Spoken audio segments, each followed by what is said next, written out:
Hello and welcome back. This is video number 7. We're going to talk about how to set up your ad sets.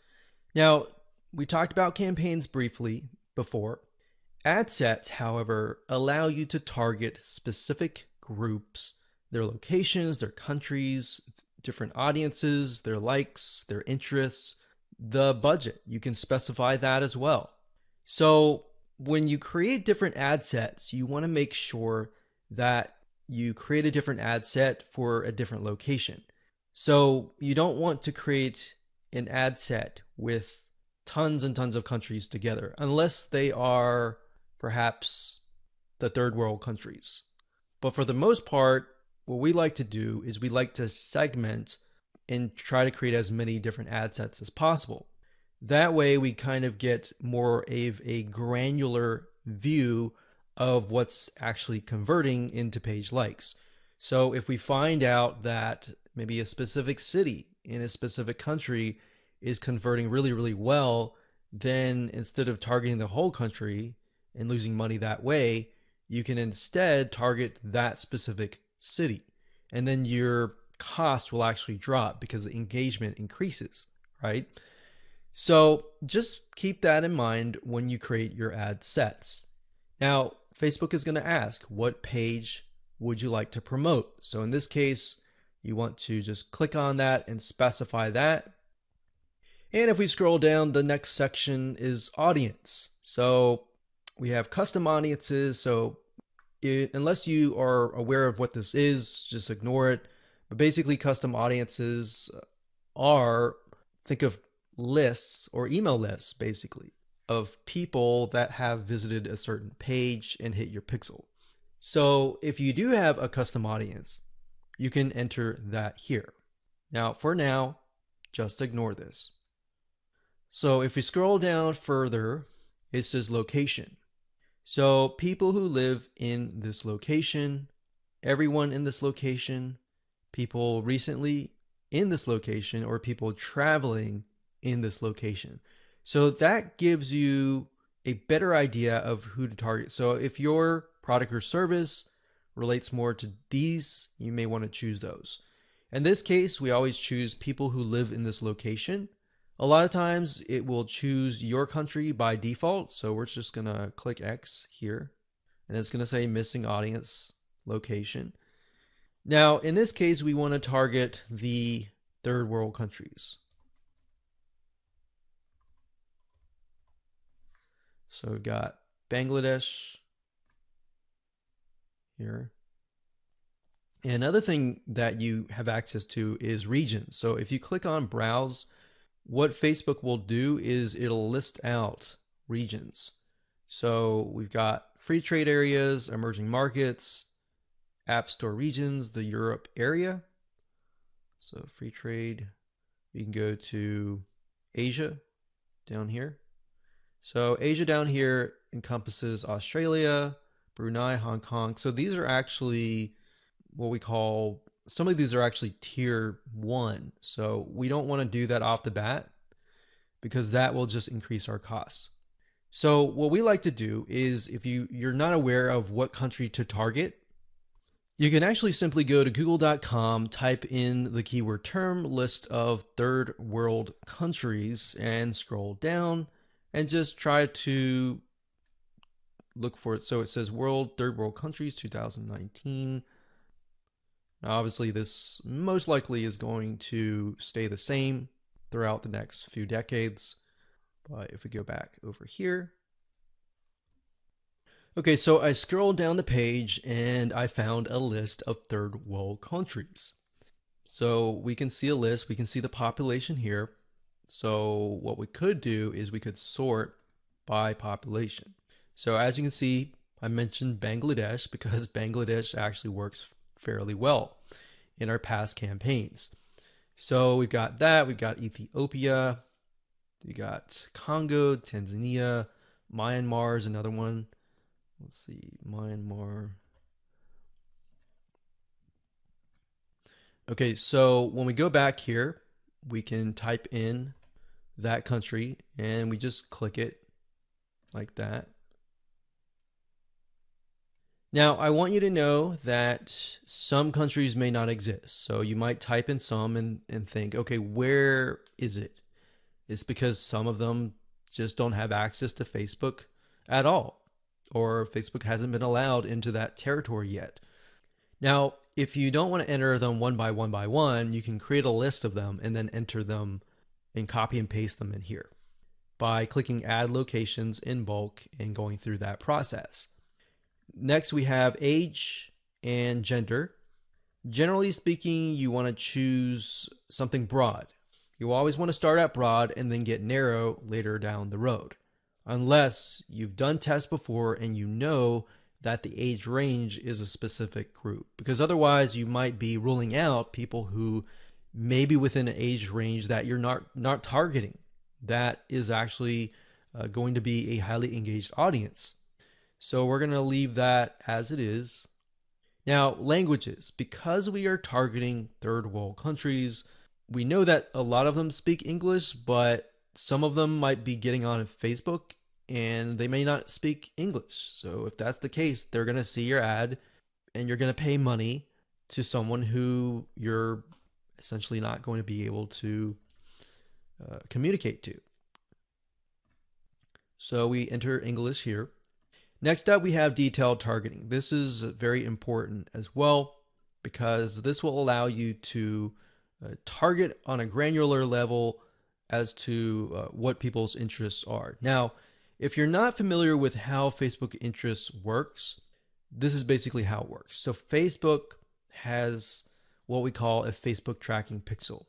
And these are pixels that are placed by website owners like us on our websites.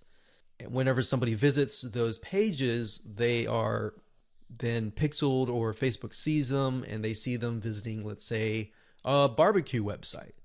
So the people that you're targeting are actually interested in that particular interest.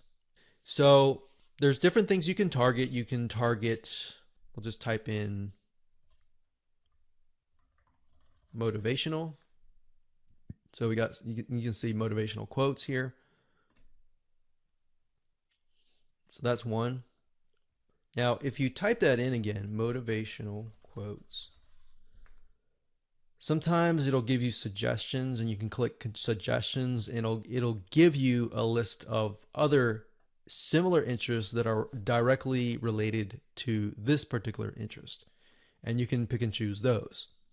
Now, I want to say when it comes time to analyzing your data, Facebook will actually tell you where the Facebook page likes come from and based on what targeting. So even if you have several in here, it's okay. Next up, you can specify people of specific Facebook pages, or you can exclude people of that particular page. Next up, we have automatic placements. In other words, where do you want Facebook to show your ads to the right people? So automatic placements, what that means is Facebook will use their artificial intelligence to place your ads. If you click edit placements, you can then specify which places you want your ads to appear. So you can do all devices, which is highly recommended if you're starting out and you don't know just yet. It's better to start general than more specific, because if you start specific, you can't go backwards. It's kind of like taking an image and then making it small and cropping it and decreasing the size and just trying to get back to the bigger size. It doesn't work that way. So you got to start general and then move to specific. So just to keep things simplistic, we usually choose automatic placements because we're utilizing Facebook's extremely smart artificial intelligence. Okay, so we got optimization and spending controls. Usually just keep everything by default and click continue. And that's it. So that's all there is in terms of setting up an ad set. Now we can create an ad, which is the images, the content that you want to essentially put against each other and figure out what is actually converting. All right, we'll see you in that. Hello and welcome back. This is video number 8, and we're going to talk about how to create an ad. So if you've reached this far, just want to say congratulations, you're almost done. All you need to do is get the images that we discussed earlier and upload them here.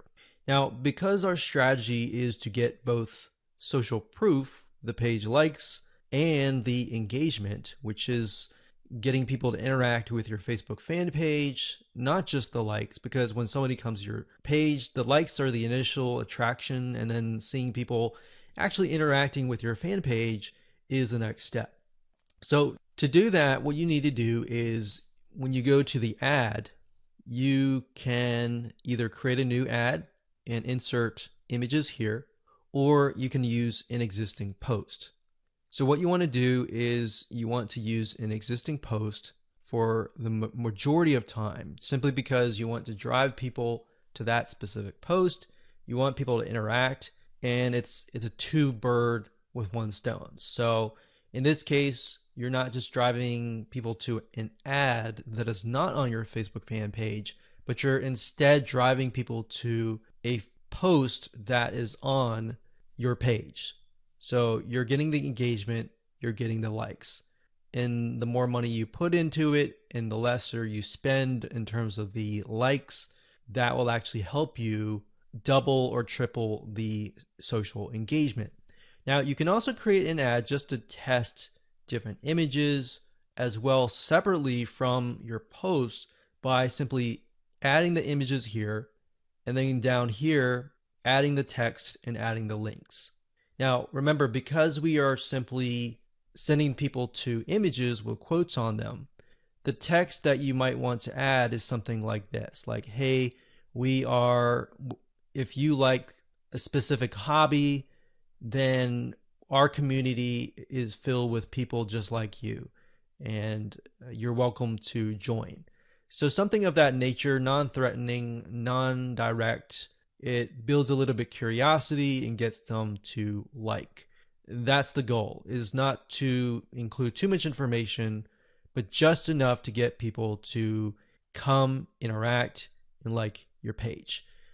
Now, what's nice about Facebook is when you enter a bunch of ads. So let's say we enter 5 different images or 4 different images. So we can test 2 to 2 against each other. If we got 4 images, 4 text, 4 links, what Facebook will do is it'll actually rotate them.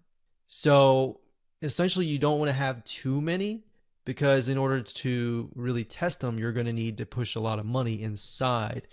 So what you might want to start out with is 4 images or 2 images or 4, between that range, 2 to 4, 2, 3, 4. And then maybe a couple text, 1 or 2 texts, and then maybe 2 different links. And then let Facebook's artificial intelligence test things out and actually figure out which is actually converting, and then go from there. Once you figured out what is converting, let's say out of the different ads of 4 different images, let's say you got 1, 2, 3, 4, and then 2 of them are doing really well, but then 2 of them are costing $1 a like. In those other 2 cases, if you're getting enough traction from the other 2, you should go ahead and pause those just to see what happens. Now, you want to run them at least for 48 to 72 hours so that you allow Facebook's algorithm to adjust. Because a lot of times you're not going to see results immediately. Sometimes you will, but different scenarios are going to be different. So that's pretty much it. So as a recap, add the images here, add the text, add the links, click continue, and then your Facebook ad will get approved. Now, bear in mind that if you're beginning and you're just getting started, it's going to take a lot longer to get approved. But as you get more likes, like your likes go up to 10 or 20,000, and you begin to run more ads and you spend more money, then your reputation will go up and then your ads will get approved. Now, that's not a guarantee because no one really officially knows, but this is just based on tests. All right, so I hope you enjoyed that. Just keep it simple and apply it, and there you go.